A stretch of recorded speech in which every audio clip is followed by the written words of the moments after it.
Okay, thank you very much. So we are starting right away. For those who are joined, thank you very much indeed for pressing on. So last week we considered, we looked at, a couple of things. We looked at basically visualization. We also looked at some manipulations with data structures. We aggregated data frames. We dissected matrices. And believe you me, most of the stuff you're going to be working with, for those who are into research, your data is likely going to be in some of data frames. Even those who are working with multi-dimensional image data, talking about those who are working with satellite imageries, if you have to do classification, the time will come you still need to extract some of your features and still work on using data frame. So data frame is one of the most common data structures that you have to work with for those who are into research field. For those who are working, commutating mathematical numbers,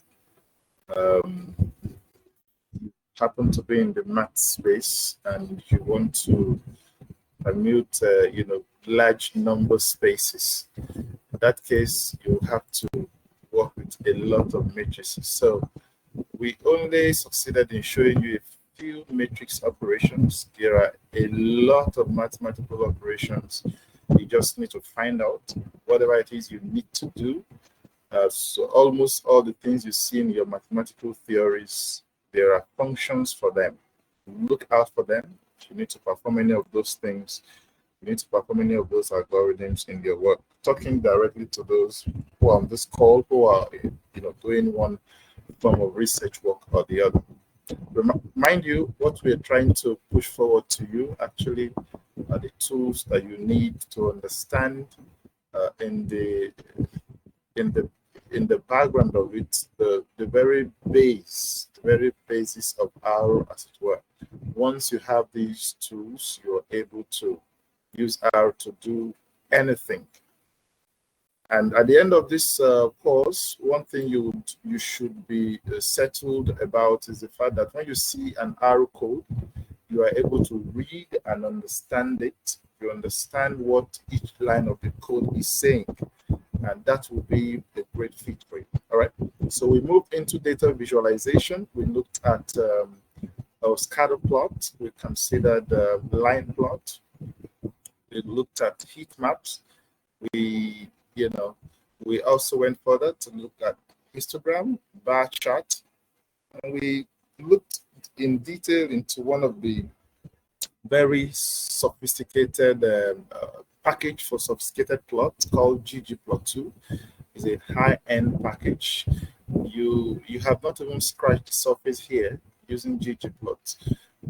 Using ggplot, you are able to see some of the things we're able to do. There's a data called MPG.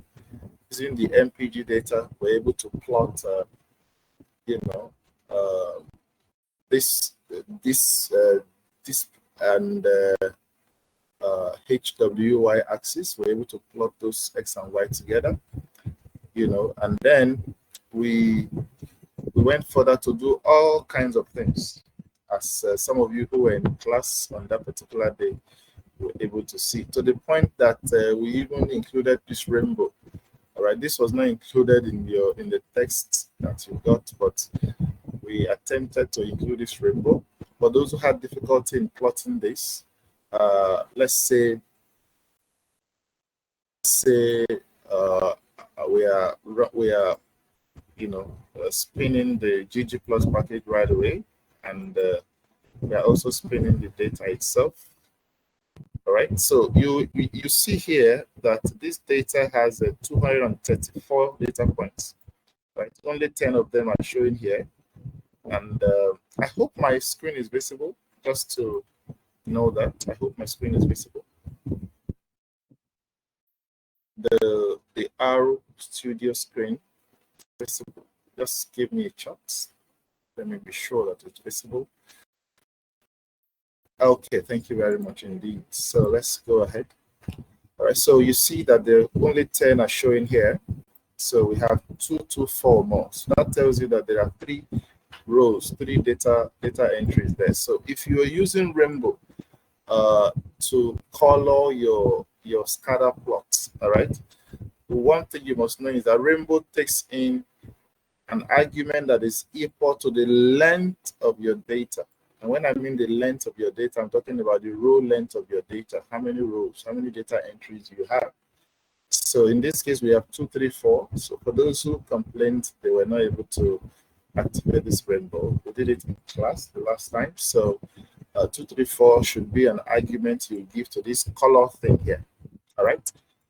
Good. So so another beautiful thing, the reason why I gave you all the codes in the exercise is so that you can try it yourself. So the more frequently you attempt this, it becomes part of you. You don't need to know all this in your head. The more you use it, the more you get used to it. Okay. So that is that. So today we are going into something at an advanced level, talking about functions. And let it not bother you. Functions are very simple. You are just trying to write a simple equation or a simple formula that when next you need to do something, that formula will help you to do it quickly. All right. Let's say there is a function called add numbers. All right. Let's say there's a function called add numbers. And what this function does is that it actually adds numbers. So when you give it any 2 numbers, let's say this is the function, add numbers. So what it does is that it actually adds these 2 numbers. So when you give it any numbers, let's say this is add number function, and I give it number 2 and number 3. So I expect this function to return a value of 5. So I expect this function to return a value of 5. So if this were to be a function indeed, and I run this line of code in line 240, I am supposed to get number 5. All right, let me just do something quickly here. I want to increase the text. For those who don't know how to do this, this is how to do it. So if you want to do some, I wanted to increase this so that it becomes bigger for you to see it. All right, so if this were to be a function, if it's a function I created already, it will add this 2 number and the answer to return is 5. Because it's not a function, if I run it right now, it's going to give an error. It said could not find function add numbers. So we are going to create this function in R today. Okay, and other functions that we are going to create. So we're going to, today we are working on functions in R. Okay, so when you want to write function in R, the first thing to the left-hand side of the equation as a form of assignment is the name of the function. So we are calling our function add numbers. All right, there will be an assignment like this, and you start with the keyword function. Okay, so if this function has an argument, meaning that when I say argument in this class, I mean, what does the function need for you to carry out its operation? Does the function need you to, when the function is being called later on, in my work, do I need to provide the function with some initial values for the function to work?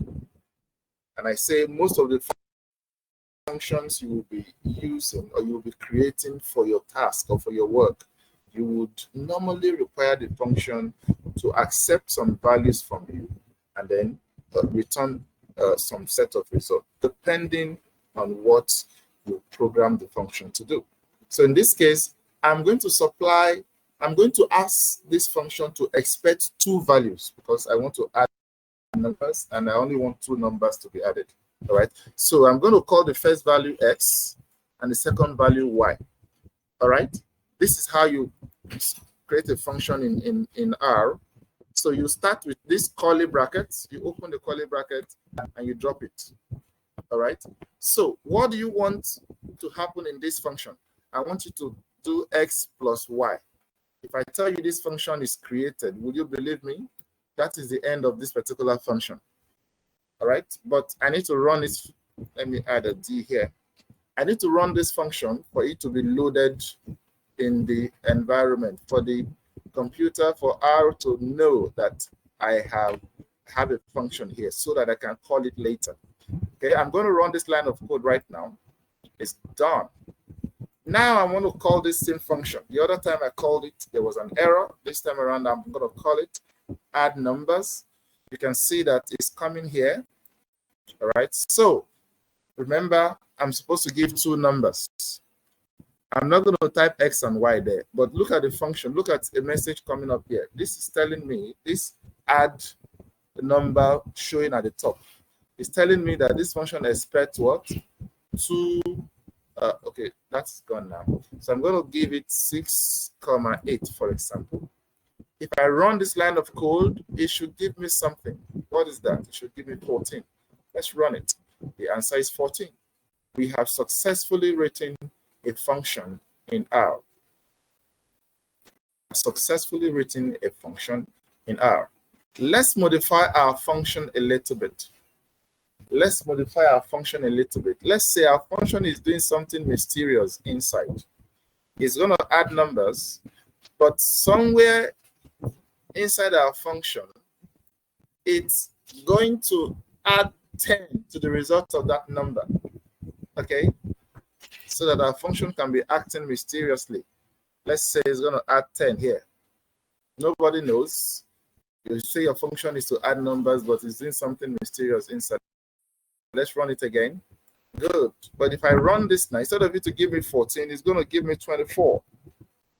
That should be correct. Good, 24, because my function is doing something inside. That means that I can expand this function to do some more things. All right. Let's say I say Z equals to X plus Y. Okay. And I can just say Z minus 1. Of course, you know that this is not adding two numbers. Okay. So when I do this, your guess is as good as mine. Whatever happens here, I'm subtracting 1 from that. Mind you, in a function, it is the last line of code that gets returned in a function. And when I use the word returned in a function, for those who are not used to programming language, return in a function is that when the function has finished running, this is the value you should send out to the outside world. That is the meaning of return. This is the value you send out to the outside world of the function. All right. So this particular function I call add numbers. This is the implementation. Z equals to X plus Y. Now the last thing I'm saying you should do as a function is subtract 1 from the result of Z. If I run this function now, before calling it, and I call this same function yet again on 6 and 8. Remember, it was 14 ordinarily, but 1 is going to get out of that, and if I run that, that will give me 13. All right. So let's say I'm declaring a function, and I'm doing something like this. I'm like X equals to 5, and then Y equals to 2. I'm saying function X equals to 5, Y equals to 2. Do you know what I'm doing here? There is something you call initialization. I'll type it here for you. Initialization. So what is happening here is that I am initializing the value of the values of the function, meaning the attributes of the function, what the function is supposed to get from the outside world. I'm initializing it. The advantage of this is that I can run the function without a value. If I do this, this function will still run. And when it runs, it's going to assume that the values of X and Y are 5 and 2 respectively. This function will still return, this function will still return 6, 5 plus 2 minus 1. Okay, let's run it again to take that. So I'm running add numbers. It's returning 6. However, if I give it a fresh value, let's say 9 and 21, this is supposed to be 30 minus 1, 29. It's going to take this now as a new value of x and y. I hope this is understood. All right, so this is how you create a function in R. This is how you create a function in R. You can literally use this function to do anything. This one I just did now is a function of, this is a function to add numbers, right? Let's create another function to generate full name. All right, let's say generate full name. Or let's just say generate full name. And what this does is that it receives your first name and your last name, and it returns it as your first name and last name. All right, can we do this? So if this is the name of the function, remember we use the keyword function. All right, now this time around we're going to ask it for the first name and the last name. We are not going to initialize, but if you want to initialize with your name, that's fine. The next thing is your curly bracket function. It's moving on. So there is a function in R called paste. So what paste will do is that paste is going to join the two things that you put right here. So I'm saying paste first, comma last. Looks very simple, isn't it? Paste first, comma last. All right. So if I run this right now, that is the function.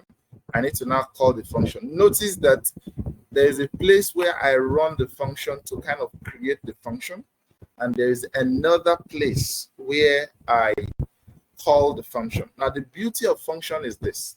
You can create a function once and call it hundreds or thousands of places in your line of code. That is the beauty of functions.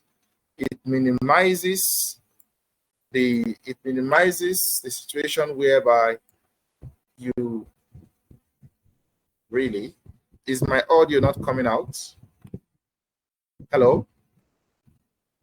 If you cannot hear me, please drop a message. Someone said there is no audio. If you are unable to hear me, please drop a message.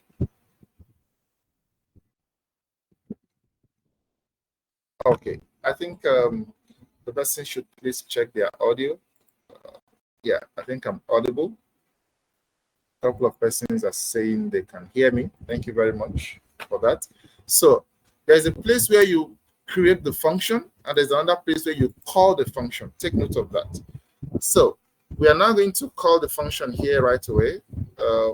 Full name. I'm going to give, because you are giving in string.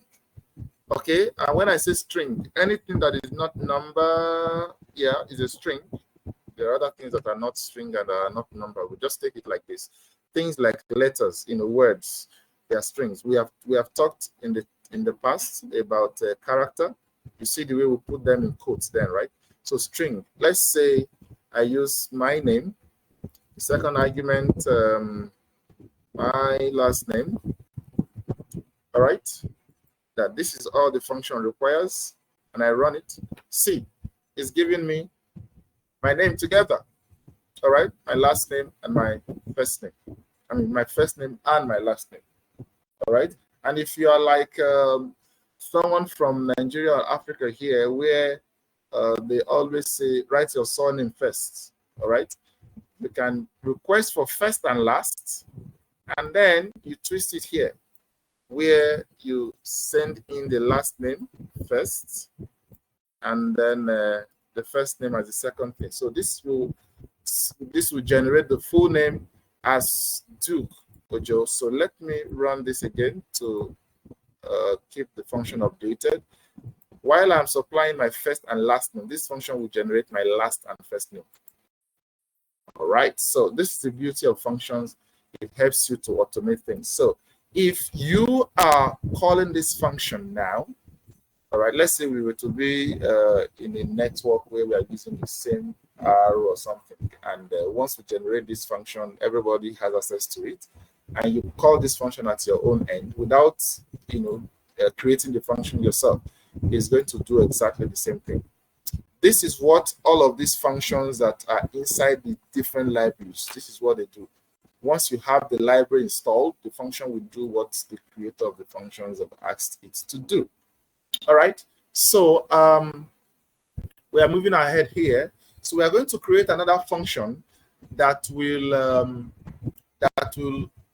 we'll call it an increment function. So this increment function, anything you put in the function is going to increase it by whatever value you are putting as the increment value. All right. If you want your increment value to be 2, 3, 4, yeah, it will increase it by it. But by default, we're going to let the increment value to be 1. All right. So we're going to create an increment function. All right. I hope this is simple and we are clear with it so far. So let's call the function increment. Hope that is correct. All right, let's call the function increment. Remember, the first word is a keyword function. All right, so it's going to take in argument. So the number you are increasing and what you are increasing it by. All right, so let's say the number you are increasing is let's say m. All right, and what you are increasing by is n. Remember, I said we are going to initialize the increment, what you are increasing by. Let's say you are going to be increasing by 1 by default. But if you give another value, it will take that value. All right. So very simple. M plus n. This is what this function will return. M plus n. So if I run this function now, that will initialize the function. So when next I'm calling that function, remember increment, I'm going to give the value of m this time around. Let's say I want to increment 6.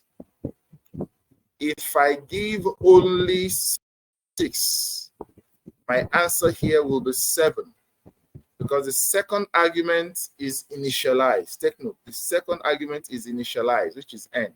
So I don't need to give that. If I run this line of code, the answer will be 7. All right. But if I am giving another value as the value of n, let's say 4, you know what that will give us, right? That will be 6 plus 4. That will be 10. I hope that makes sense, right? Yeah, that makes sense. That makes sense. That makes sense. Okay. So the next thing we are going to be doing is that we are going to be creating a function that will return both the maximum and the minimum value. A function that will return the maximum value and the minimum value. Are we good to go? All right, so let's follow. I'm sure it's already ringing in your mind how we're going to do that. Let's go ahead. So this function will return both the maximum and the minimum value. We're going to return it as a vector. All right. So write a function that returns the minimum and maximum value from a vector. Okay, let me change my phrasing. Value of a numeric vector. Return your, let me drop this. Return your answer in form of a vector. All right, return your answer in form of a vector.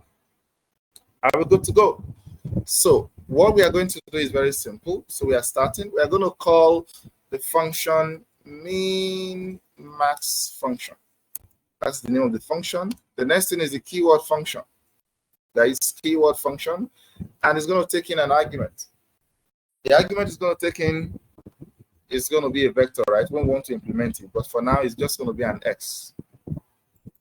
It's just going to be an X. So we will do this. Okay, so how do we return a vector? We return a vector using a C. So that X, remember X is a vector. Said, remember here, X is a vector. That means a numeric vector having other numbers, right? So the first thing I'm looking for is the minimum, which would be equal to, there's a function called mean.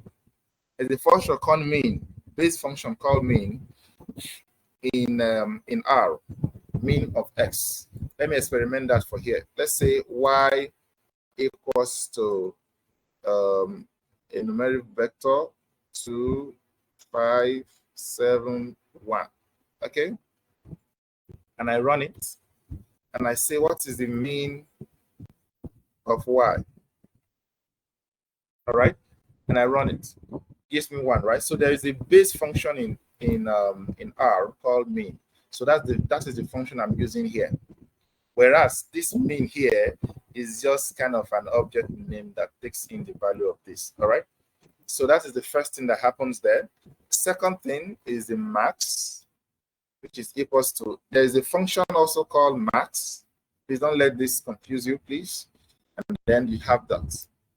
Ladies and gentlemen, this is the end of this function.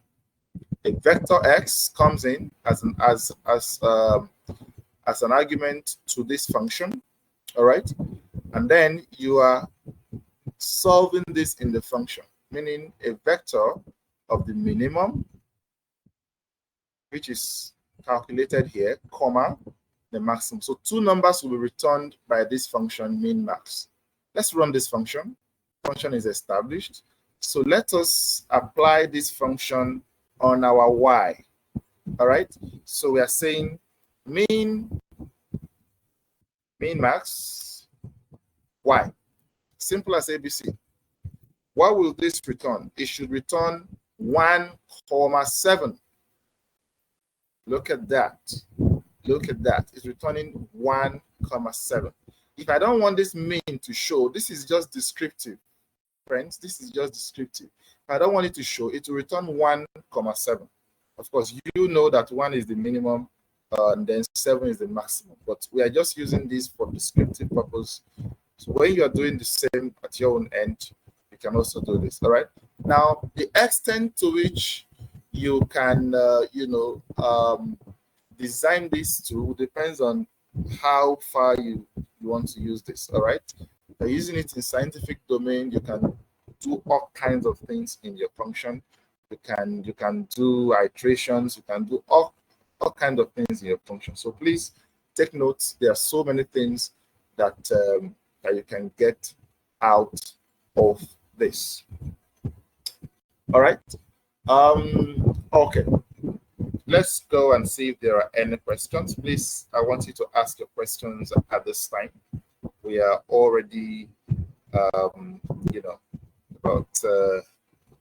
40 minutes down. So if you have any questions, please ask your questions so that, we can be sure we are all following. Please drop your questions if you have any questions, or if you want to ask your questions by unmuting yourself, let me know so that we can unmute you. If there are no questions, if you think we can proceed, drop a message. Let's know that we can proceed.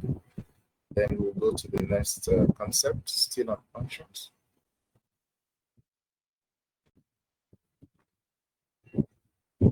All right, is it clear up till now? If it is clear to you, please drop a message. Say it's clear, clear, clear, clear. Let me know. If it is clear, drop a message. Say it's clear.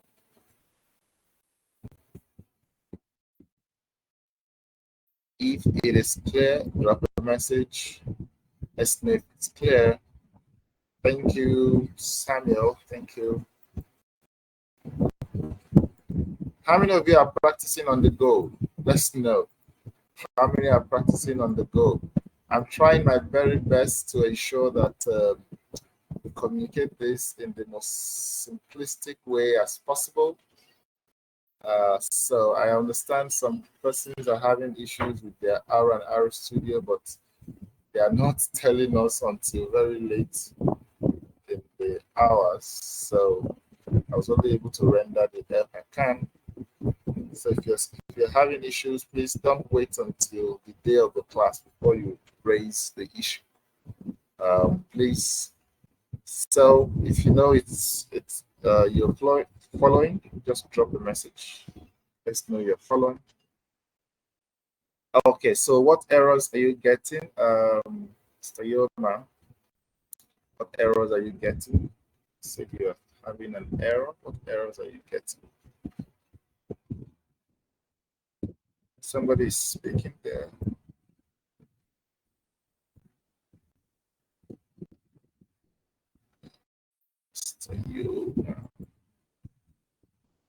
So Yoma, are you okay? So you need to run the object first.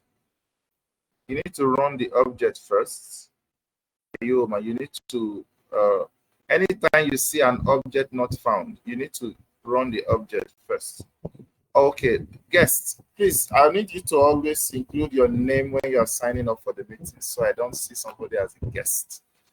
Let me so that I can address you by your name. Okay. All right. So initialization means that remember we said, let's go back to one of the initialization. Look at this place, line number 256. Remember we said when you create a function, you are stating that this function will need some argument, right? In this case, m and n. Now these are just descriptive. It means argument 1, argument 2. These arguments are different. You can use any other alphabet. All right. Now that means that you need to supply this argument. You must supply these arguments when you are calling the function. Now, what this argument would be will also depend on what is happening inside the function, right? Because this is n plus n, that tells you that these arguments are supposed to be numeric arguments. If you give another argument, it may not take it, or it may give an error. Okay. Now, initialization in this case means that I'm telling this function, if you are not giving this value, if you are not giving explicitly, sorry for that big grammar, if you are not giving, like you are not giving, that is explicitly, that means you are not given. Use this one here. But as far as m is concerned, m must be given because there is no initialization for m. Otherwise, the function will not run. So when you initialize, you are making your function a little bit flexible. More like, okay, whether you are giving or not, use this value. So if you don't give any, but let's say I give m to be 3, all right, and I run it again to update this function, that is updated, okay, and I don't give anything here, this function will still run the way it is. It will run and give me 4. But if I don't give m here, and I run this function the way it is, it's going to give me a 0. Let me run the function first. Now let me run this. See, there is a missing argument. See it. When the error comes, you will even know. For those who are getting object not found, that means you have not run that particular object before you called it, before you called for the object. You did not run it first, okay? For that y, for example, if you don't run y and you are calling for min max of y, it's going to throw an error. Let's say I have w here, and I fail to run this, and I'm asking this to look for w. It's going to tell me the object not found. Look at it, object w not found. The errors are very easy to understand. Now, if I now run this w right here, and I call this function again, it's going to give me 1 and 7. All right. So I hope the initialization is a little bit clearer now. I hope initialization is clearer. Yes. Yoma, have you been able to solve your object not found issue? Please let's get a feedback. Yoma, have you solved your object not found issue? Let's get a feedback. All right. So every other person, are we good to go? Are we good to go? Okay, so we are proceeding, moving ahead very quickly. So we want to look at what you call reusable functions. Reusable functions. Okay. All right. So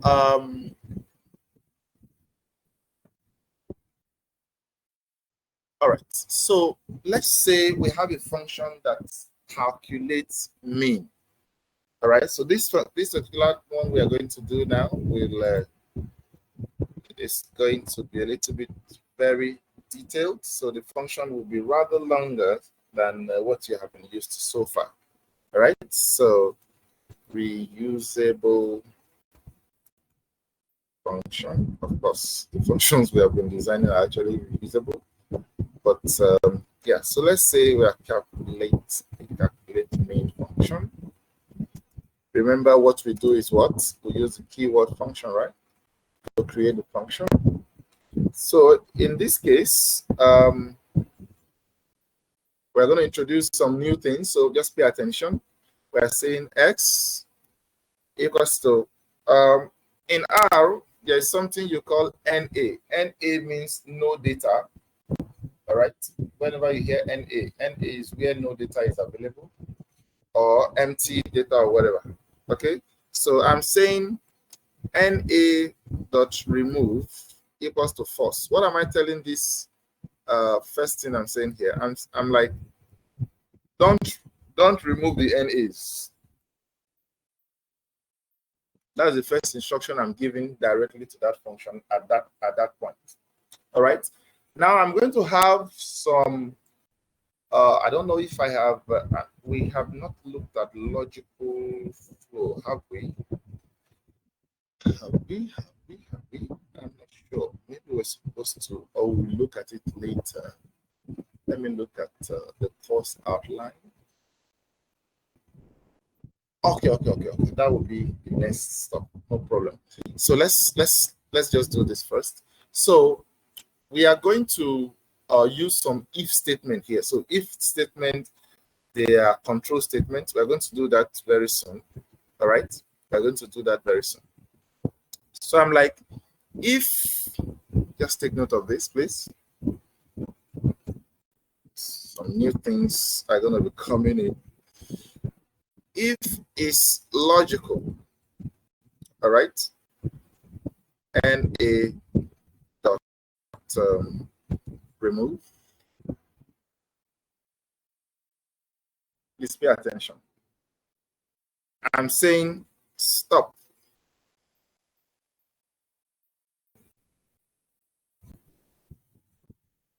Sorry, if is not logical. Listen, two arguments are given here. The first argument is x, which is the value I want to calculate its mean. Then the second argument here is na.rm. na.rm. In the normal R parlance, this means something. That's why we're using it directly the way it is. But it's looking like an argument here, right? That must be given. So this function must receive argument x and must receive argument na.remove. All right. However, the default, like the initialized value of na.remove is false. Now, the first thing we are checking here is, please check this. If na.remove here is not logical, and when we say logical argument, we are talking about false and true. We have done that. We have done that ahead. If na.remove here, if the value given to it here is not logical, and what does it mean to be logical? If the value is not true or false, okay, you are going to do something. You are going to stop and send this message out. And what is the message you are sending out? You are saying na.remove must be true and or false. Now take note, you are beginning to build some flexibility in your code. You are beginning to build some check and balances in your code. All right. You are saying, please pay attention to this particular. For example, you could have said concerning these numbers here and say you don't want for this min and max. You could give some condition and say you don't want a negative number here. You can do that. And you can do that by checking when the number comes in. All right. The function can do some preliminary checks before it does anything. Now, this if statement will do this check. Remember, it flows line by line. So when this is done, then the next thing will now happen. And what's the next thing that happened? If na.remove. All right. If na.remove is there, sorry. If na.remove, what I want to do is that I want to calculate the mean of x. All right. Mean of x, and then I want to remove it myself. Na.remove equals to true. When I'm computing that mean there, I want the na.remove. I want the NAs to be removed. That means when there are NAs, I want the NAs removed. All right. That means if this one comes in, if I get a value where it is false, all right, I want the NAs to be removed. Or, sorry. All right, that's correct. Else,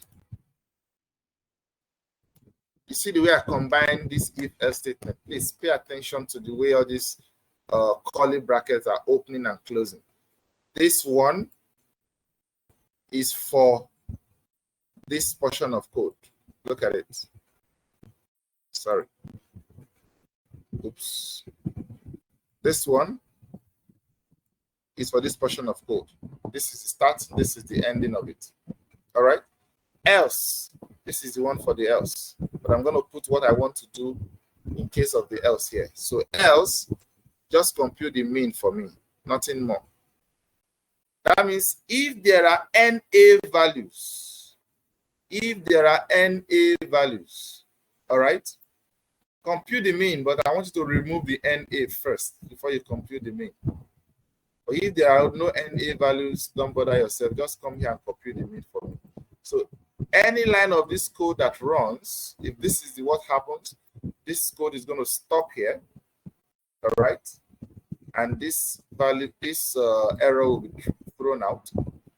And if there are NAs in it, it's going to compute the mean, removing the NAs. And if there are no NAs, all right, you are going to just compute the mean, and that's it. Okay, so we are going to test this now to see what happens, everyone. So how do we test this? Always ensure that all your brackets are complete. We're going to run the code first. All right, come here and run it. The function has run. Now we want to test the function. Let's create a vector. Let's call it vec.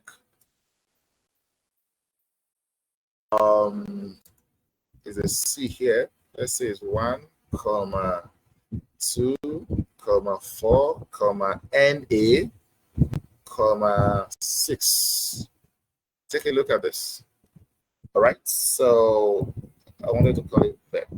This is my vector, my object. All right. So I'm going to use my, let me collapse this so that I can just be seeing it. You can always collapse. You write your function like that, you can collapse. So let me use, remember I have run my function. So I'm going to use the function now. Calculate mean is already showing here. Calculate mean. All right. And when I calculate mean, I'm going to give back. All right. Remember that right here. Okay, where is the function again? While I was declaring the function, I already said na.remove, all right, equals to false, right?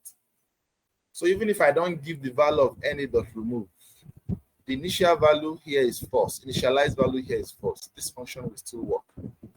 You will see the case where it will throw an error now. Let's run this. It gives me it gives me NA. All right. So let's say I say NA dot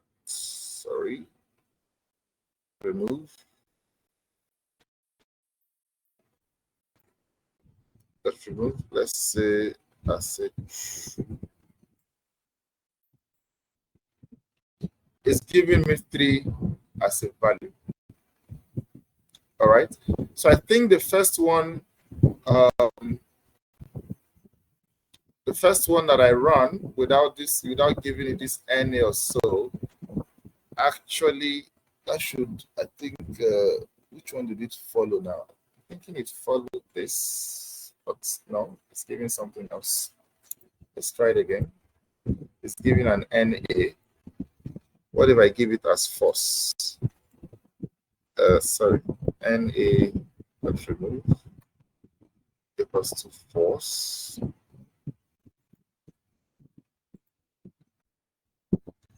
Okay, so when I give NA.remove equals to false, it gives me this. But if I'm now giving a value that is not logical, let's say I'm giving, this is not a logical value, this is a string, all right? It's giving an error. It says NA.remove must be true or false. Did you see that? Now it stopped and say NA.remove must be what? Must be true or false. Does that make sense at all? Okay, so we've been able to see the different scenarios in this particular we've been able to see the different scenarios here. Okay, so do you have any questions? Please drop your questions. If you have any questions before we move ahead, drop your questions. If you were also trying that, you have an error. What's the error you're having? Please let's know. What's the error you're having? Let us know. Let me do you a quick favor. I'm gonna copy a code so that if you're having issues with that, let me copy the function for you. If you make any mistake in the line of the code of the function, that will likely throw out. So that's the function there for you. You can try it out. You can just copy and paste it so that you can see what's going on very quickly. And you can calling the function is quite simple. Okay. All right. So if you have any mistakes, kindly post it in the chat. I'll look at it. But while we wait for that, I want to assume every other person is following this. Okay. All right. So we want to look at something very important in function. And this thing we want to talk about has to do with scope, variable scope, variable scope, variable scope. All right. So if I say y equals to 45, all right.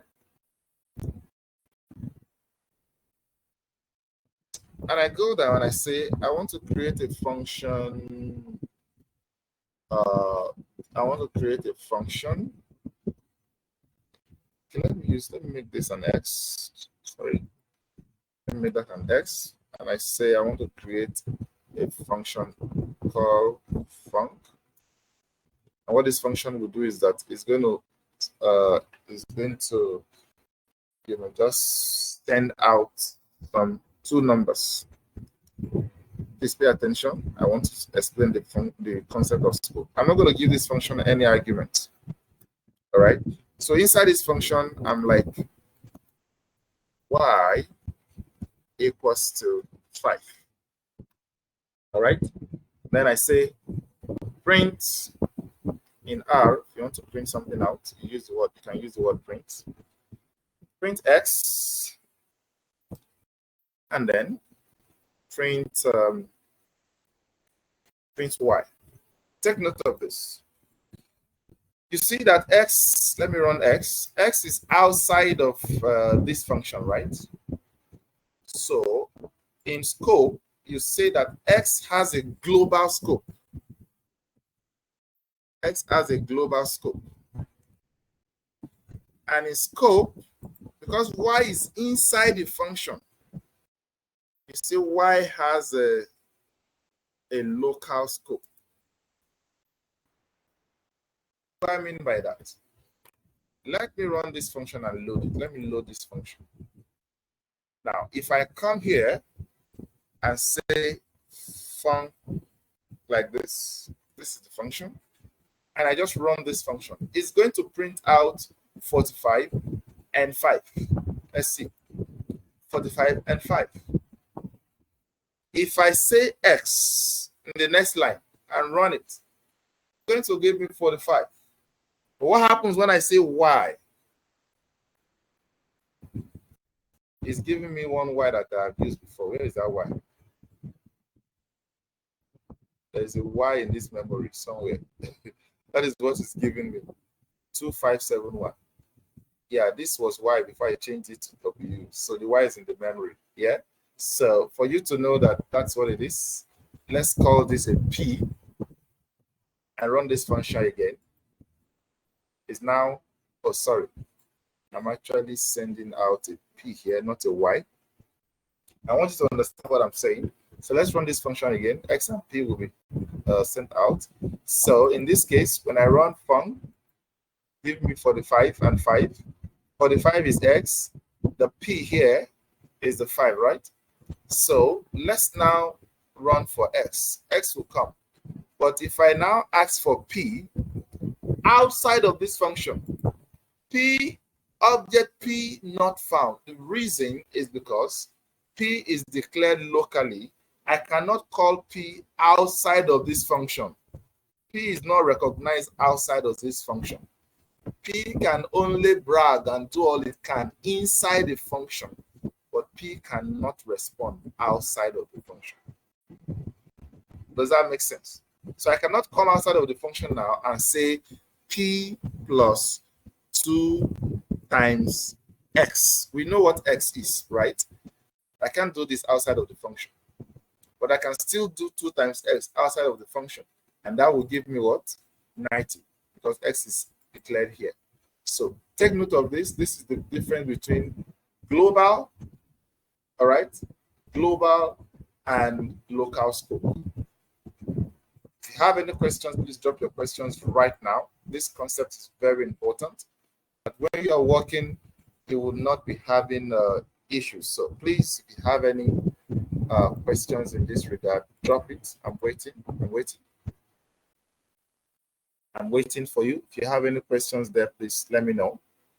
That's the uniqueness and difference between global and local scope. Global and local scope. All right. Any questions, please? Any questions? So that scope will help you to know where to call any variable that you are initializing. Okay? That's very, very, very important.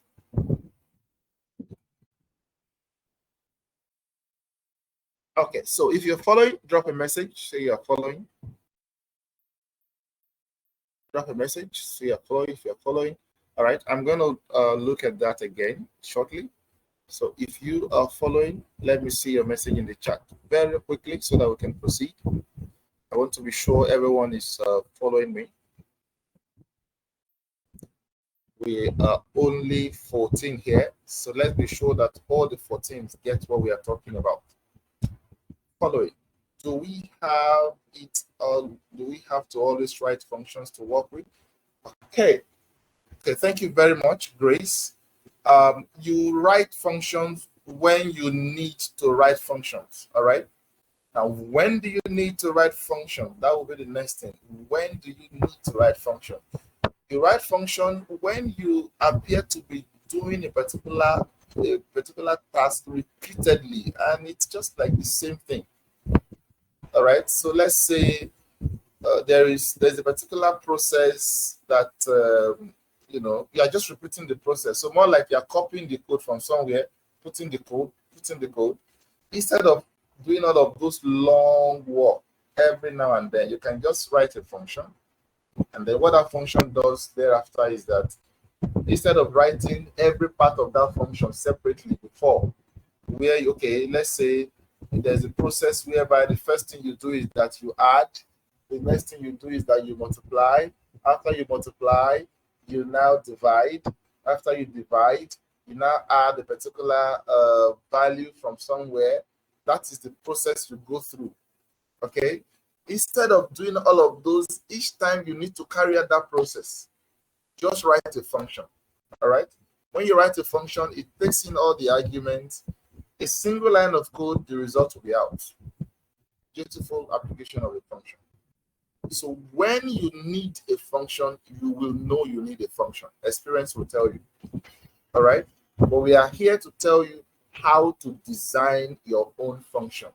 It can be simple, it can be complicated, complex, depending on your experience level. But as fast as possible, when the need arises to use a function, don't shy away from it. Try and sit down and write it. If you don't know how to, seek for help, and let's see how we can help. Is that okay? So does that make sense? Who asked that question again? I think it was Grace. Does that make sense now, Grace? All right. So someone asked that I quickly touch again on global and local scope. Okay. Global and local scope. So any value that is declared globally, you can call the value anywhere. It is declared globally. You can call the value anywhere. Okay? Any value that is declared locally, that value can only be called in that local place where it has been declared. For example, when you declare an object inside a function, when you are defining a function, this place where you see the keyword function here, we are defining a function here. And the name of that function is func, func. We are declaring a variable here, p equals to 5.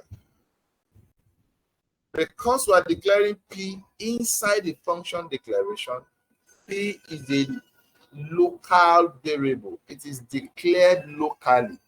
So the scope of p is local scope. However, we have x. Before we started writing the function, we said x equals 4 to 5. You see that I'm able to call x inside of the function, and x will respond to me. So a function that is declared globally can be called anywhere, including inside a function. A variable that is declared globally can be called anywhere, including inside a function. So it is called here. However, p has been declared inside a function. I cannot call p outside. That's the difference between global scope and local scope.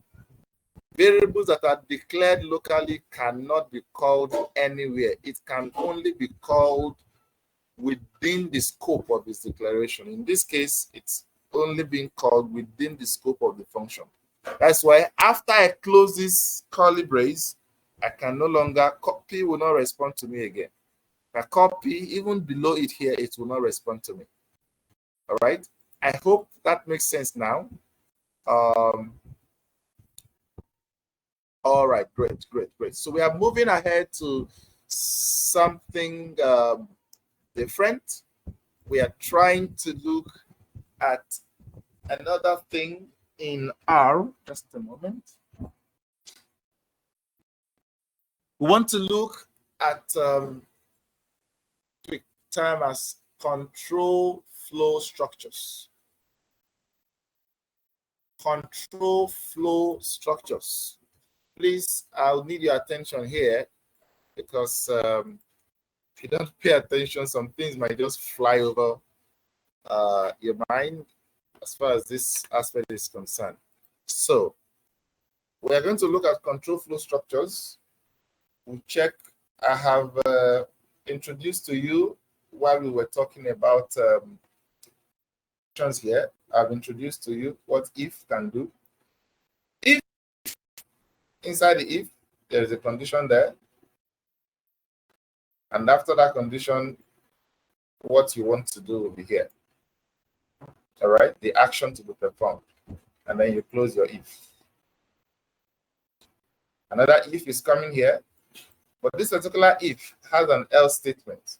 That means this does not hold, then do this. Okay, but this one is a little bit different. This is just an if statement. So if this condition is met, look at this hyphen. Hyphen here means not. Anything that has hyphen beside it is negating that statement. All right. So this word, this function here is logical.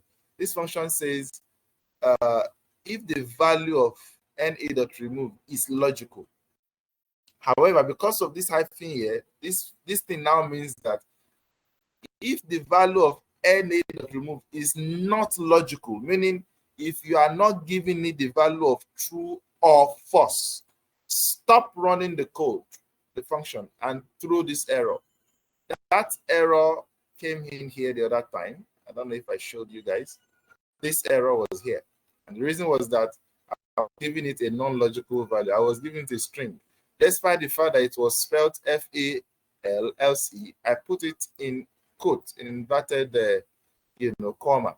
For that reason, it considered it as a string. Even if I had typed something else there, it will still throw this error. All right, you now see the reason why how errors are built inside of R. So when you are seeing that error that states that object not found, something like this, it was built in R by those that developed it. So when you are performing simple operations and you are calling something that is not known to the to R, is going to throw this error and tell you object not found. And when you get this error, just look back to your code and know where the problem is. Okay, P. Oh, it does not recognize P. Oh, I forgot to run P first. So let me go and run P. So you must run that P. P will be, the line of P will have been run before you can come back and call P somewhere else. All right. So we are looking at control flow structures. Okay, so let's do this. Let's start with the if-else statement. Let's start with the if-else statement. As statement, the structure of the statement. Let's start with an example. Let's say x equals to 5. All right. And I start with an if statement. And I said if, so when you write an if, you open a bracket, you put the condition inside this bracket. If x is greater than 3, all right.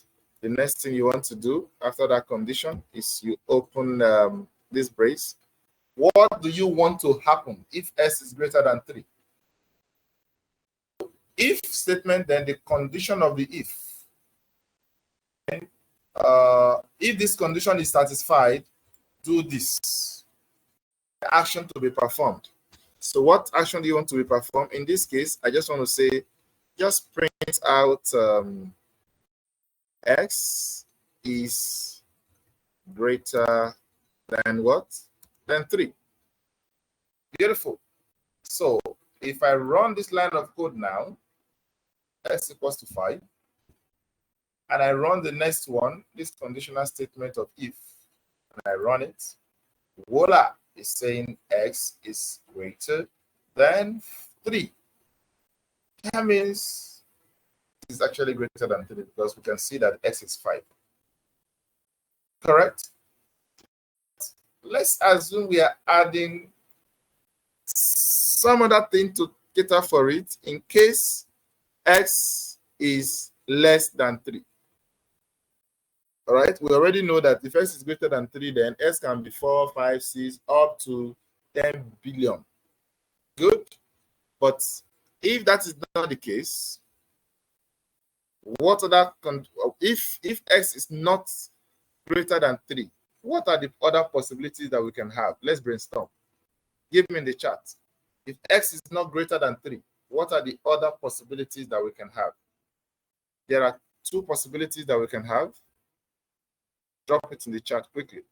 If x is not greater than 3, what are the other possibilities of x that we can have? Quickly, drop it in the chat, guys. If x is not greater than 3, what are the other possibilities of x that we can have? What are the other possibilities of x that we can have if x is not greater than 3? X is equals to 3. X is less than 3. Good. Thank you very much indeed. So, if x is not greater than 3, I'm going to say s. Do this. Yes, you are going to print quote s is less than or equal to 3. Beautiful. Take note of all your braces and your brackets. So in that case, if I run this again, of course, it's still going to give me s is greater than 3. But let's now say I say s is 3. Remember, I must run this again. Don't just type and go ahead and run. You must run this line again for it to be updated. S will now be updated here. I run this line of if again, it's going to give me s is less than or equal to 3. Do you see that? You can even have more and more conditions, like another if, if x equals to 3, then say, and then another one that will say else, then s is less than 3. So depending on how you want to do it, you are free to write your if statement the way it pleases you. All right. The next one we want to do is the loop statement. And it's the for loop we're going to be looking at. For loop. How do you write for loop in R? Now, these things look very simple, but when you start doing some heavy duty work in R, you will know the usefulness. So please pay attention to the logic. Pay attention to the logic. So this is very simple.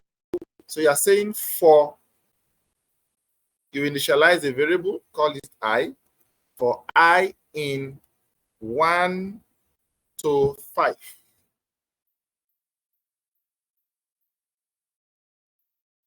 I want you to print I for me. Now, please, I wish I was able to present a PPT for this, but just please take note what's happening here. So I'm saying that there is 1 to 5. This I here, let me see if I can put this explanation here. I is the iterator. I is the what? Iterator. So I will be moving over the range of values that are here. So I'm saying for I in 1 to 5, what that means is that I start your journey from 1 to 5. Anywhere you get to, you will assume that number. So because this is a loop, this is a for loop. Now just imagine that you are using your hand. All right. Just imagine, okay, just stretch forth your hand wherever you are right now, towards your screen or in front of you. And then move your hand and do it as if you are drawing a circle. All right. It goes back to where it started from. Goes back to where it started from. Go again. Goes back to where it started from. What you are doing is a loop. You are doing a loop. All right. You draw a circle with your hand in the air. You are doing a loop. All right. So let's start using that analogy now, that when your finger is pointed out, you want to start drawing that circle. Your finger is your eye. All right. So when you start, for the first iteration, your finger is taking the value of 1. So when you go, that is 1. When you come back to where you started, your finger takes the value of 2. That is what it means, 2. When you come back, your finger takes the value of 3. So when this loop starts, this is not supposed to be 1, this is supposed to be an I. When this loop starts, I will take the value of 1. And then it comes inside the loop. Print I. What is the value of I at this point? It is 1. It will print 1. Because it's a loop, it will keep running until it exhausts this number 1 to 5. That means when you run this loop once, it's going to print 1, 2, 3, 4, 5. I hope this makes sense. It is a loop. And this loop will not stop until this has been printed completely. Don't go and put one gigantic number here. Your system may keep typing and typing and typing and may not stop. That is the disadvantage of a loop, except you put a break condition. Let's say if I go and put 33 trillion here, God forbid I do that. Maybe I will need to eventually shut down my system because the trillion number will keep writing on my console. I don't know when that will stop. Okay, so don't even try it, please. Don't try it with huge numbers. All right, and if you are, let's say you want to put 50,000 or 500,000 there, make sure you put a break here. Say if I is greater than, if I is equals to 10,000, stop. And that will stop your code. You can use this stop that we tried here. Where is that stop? You can use it the way it is here. Stop. You give a condition here. If something happens here, you say stop. And you give the condition why it should stop. I don't want us to do that. All right. So this is a loop, a for loop. It's very useful. I use it so much in remote sensing, image analysis. Okay. All right. So we're going to run this loop now. Let's see what happens. You see, I just run the loop and it gave me 1, 2, 3, 4, 5. It stopped because I've exhausted. I've gotten to the end of this number. If I had put a higher number here, believe you me, it's going to keep on going. Let me test with a 50. You see what I'm talking about, why you should not put a huge number. The system will keep running. 50 will be fast, but still you will know that something has happened. Oh, 50 was so fast. But look at it. And this is happening so fast because my system is even a 64, 32 or 64 gig RAM. All right, that's why it happens so fast. If the system were to be slower, you would know that something is working. So don't put a huge number, except you just want to try it out. And when you do that, put a stop condition. All right. Okay, so we're going to, the next one we're going to look at is the while loop. We're going to look at the while loop. The difference between the for loop and the while loop. All right, you see the difference in this example. So let's say we are looking at the while loop. Okay, so it's as simple as that. You say while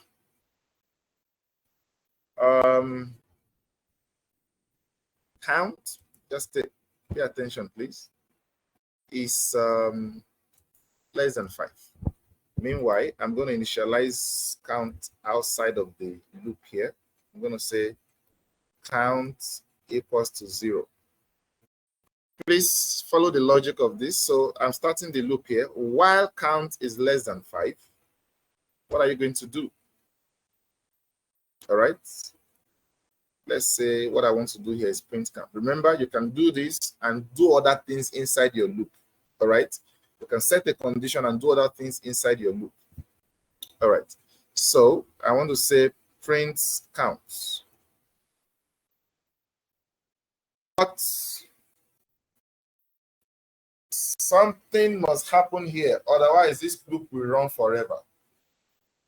To run forever, and you must shut down your system, otherwise it might crash your system. The while loop, after iterating,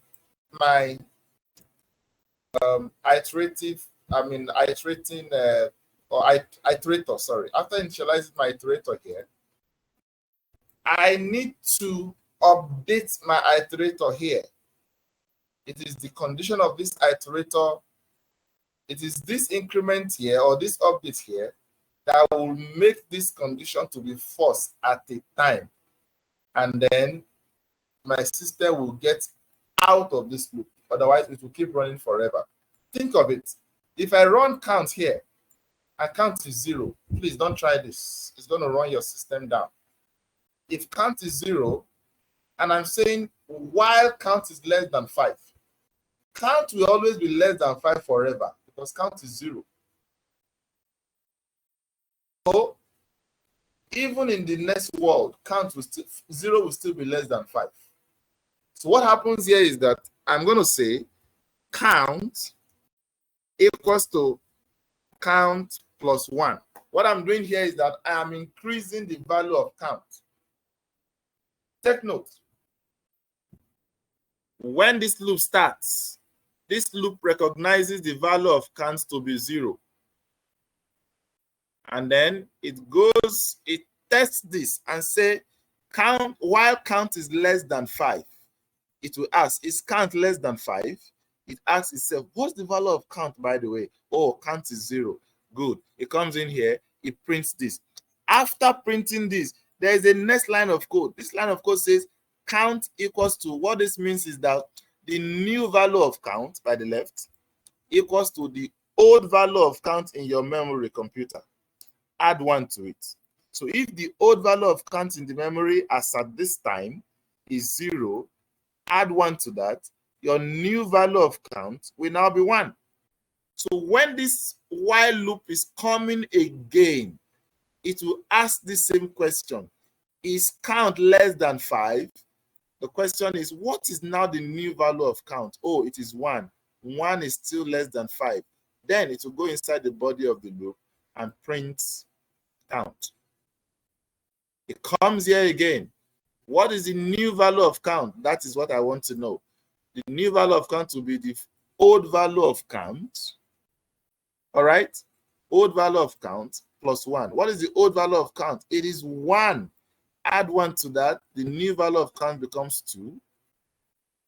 It comes here again and say, is count less than 5? What is the value of count this time around? It is 2. Is 2 less than 5? Yeah. So it comes in and prints. Does that until the value of count here becomes 4. So when the value of count here is 4, and you add 1 to it, the new count will now be 5. Take note, friends. When you come here, 5 less than 5. No, 5 is not less than 5. So this is where the loop will stop. It will not go inside to do anything because you say while, that means this loop will only continue to work when the value of count is less than 5. Hope this, my long explanation, makes sense to everyone. If it doesn't make sense, please ask your questions because this is the whole essence of the while loop. So keep working while this condition is true. However, you must have somewhere at the end of the codes inside this loop where you update this. If you try it by running this while loop without this update, it will keep working and working. You will eventually have to forcefully shut down your system because forever till thy kingdom come, count 0 will always be less than 5. That's the reason why you need to update it here. All right. That's the reason why you need to update. Another very, programmable, computer savvy way of writing this line of code is count.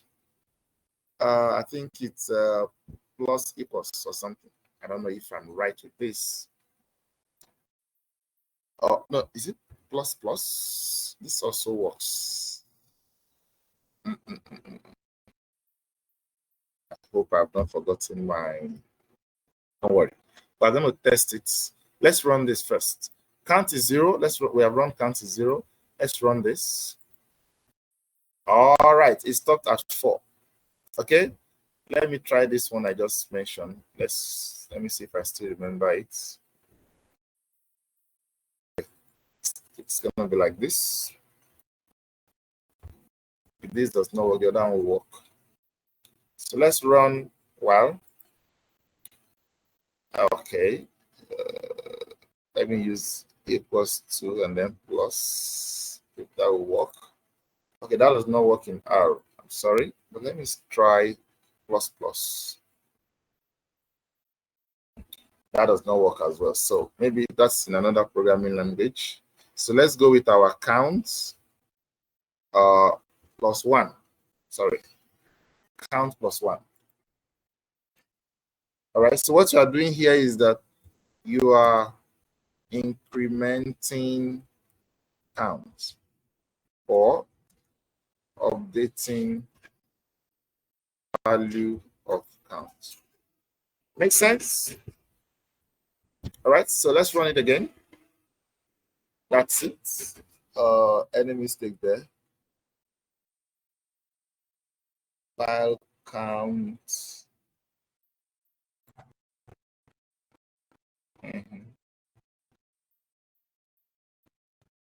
Okay, I think I should run count here again.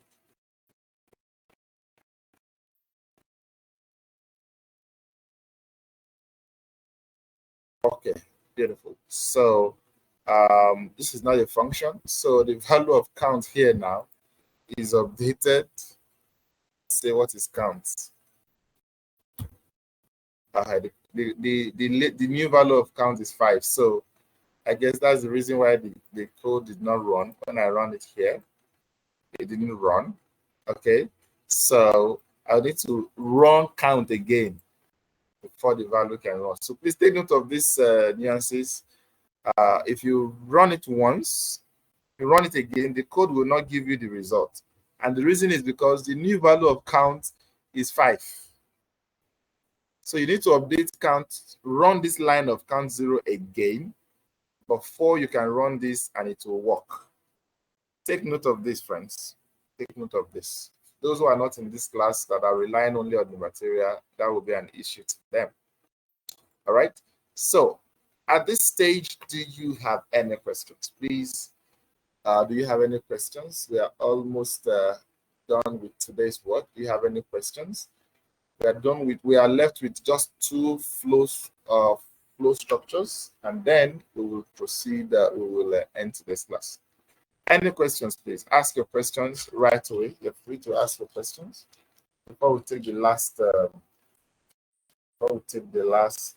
Two flow structures.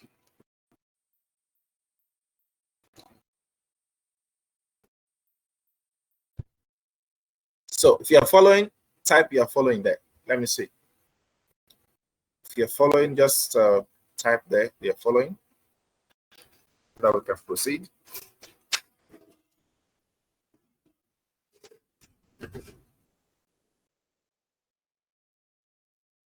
Okay. Got 1, I got 2. Following. All right, thank you very much indeed. All right, very well. So let's go into the next one. For the next one, we call it just a simple if else function. All right. Let's say simple if else function. You will need this, sometimes. So the function is very simple. Let's say y equals to if else, simple as possible. X greater than 3. Take note, we're using this same example. Greater. I will explain this. Please just be patient with me. I'm going to explain this to you. Greater. And then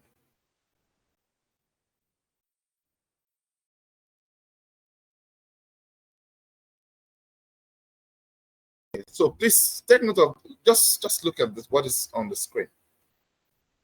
Y will take a value. What value will Y take?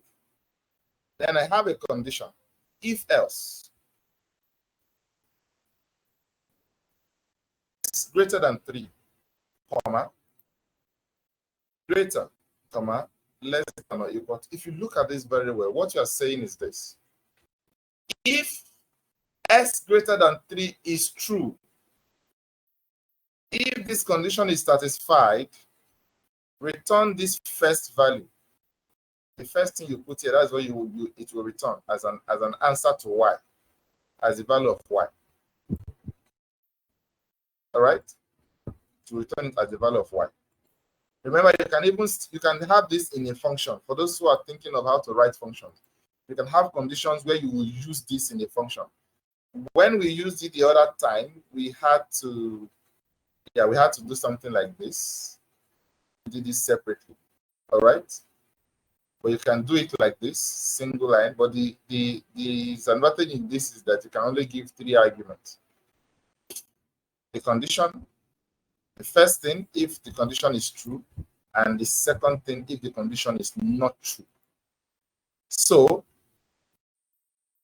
if X is greater than 3, tell him that it's greater, otherwise it is less than. Let's even put the value of 5 here. Let's just mess with it. Of course, this will return true, right? So I'm expecting my Y to be what? I'm expecting my Y to have the value of greater. Let me use P. Okay, I've used P before. Let me use a T. Let me use T. Of course, don't expect it to show. You have to run T separately.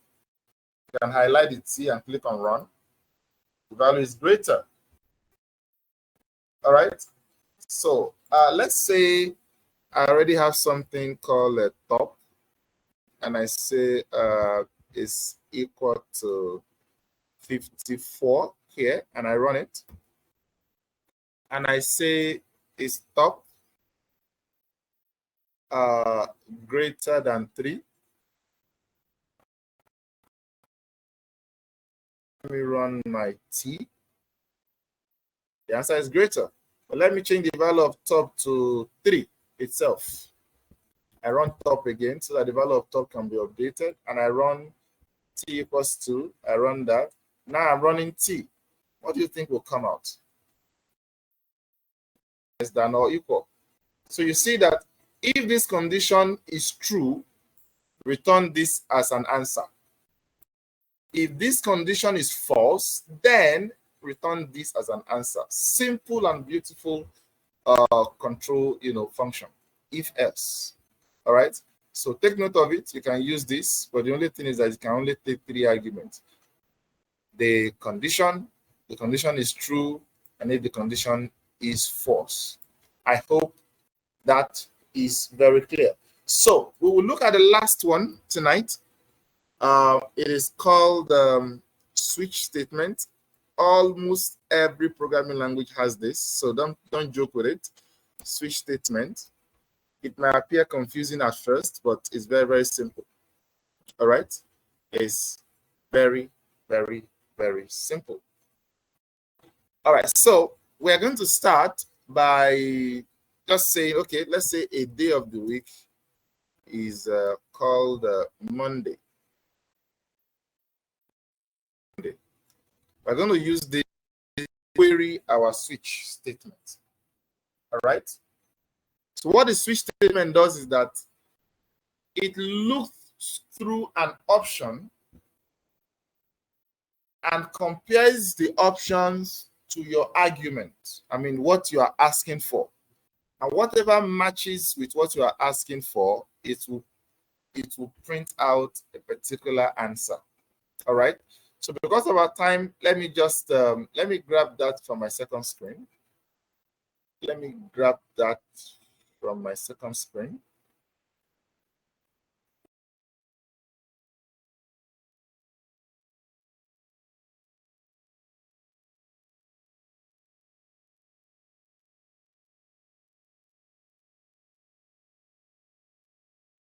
this is what we have here.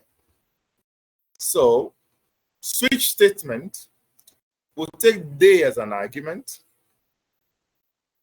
and then it will switch day over Monday. It will switch day over all of these options. As you can see, switch day. If day is Monday, print this. If day is Tuesday, print this. If day is Wednesday, print this, and so on and so forth. So let's run day here and see, and then run the switch statement. See the result that comes out. Start of the week. All right. You can even include and say start of work week for those who are in Nigeria and in most parts in Africa. Monday is start of work week, whereas normally we know that the week starts on a Sunday by by nomenclature. So yeah, as you can see, this is what happens. So you can also actually use this in your own day-to-day work as well, where you need to test the condition, and if any of these options meet that condition, it's going to return that particular value. So we have been able to look at today at functions. We looked at the concept of how to create a function. We looked at the concept of reusable function. We went ahead to look at how to look at control structures, control flow structures. We looked at the if statement. All right. We looked at global and local variable, global scope variable and local scope variables. We looked at the for loop, very important loop right there. We looked at the while loop. I explained this to you, and remember, never forget to update your counter. You can call it counter, or you can counter or iterator. Never forget to update it, because this is what the while loop will be trying to compare in this condition part. And after that, we looked at this single function that is so powerful that can do everything at once instead of repeated if and then else. You can just do everything at once here. If this condition is satisfied, return this. It doesn't have to be greater. You can say an action should be performed here. All right. You can say that if this condition is true, you can even have another if statement here, or do all kinds of things here. You can even do whatever you want to do here. And if that doesn't work, if the condition is false, you can still come here and do something else. I'm using an enter so that you know that you can do gigantic stuff. It doesn't have to be just straight line like that. So that's the power of this particular function. All right. And then we went further to look at switch statement. You have something outside of the statement, and then you're trying to compare that thing to a couple of options. So if it matches with any of the options that are here, then there is something you are asking for a match. You are requesting that something should be done for a match. And take notes, anything can also be here. In this case, you are saying it should print. You can ask it to perform all kinds of operation here. That is the beauty of R, including taking a data from somewhere, and then if that condition matches it, taking the data from somewhere and then performing all forms of statistical operation here. You can plot a pie chart, plot to this, plot to this, if that. So when we are talking about building a function, for those who are right here into the sciences, if you can use the switch statement to design some very powerful things here. Meaning that if a condition matches this, let's say you are looking at a species of flower, and you are like, if this species of flower matches this, then take that data, slice that data, do all kinds of things because of that condition that matches, plot all kinds of things here. You can write a function to do that powerful thing, and the function will look so big. That's fine.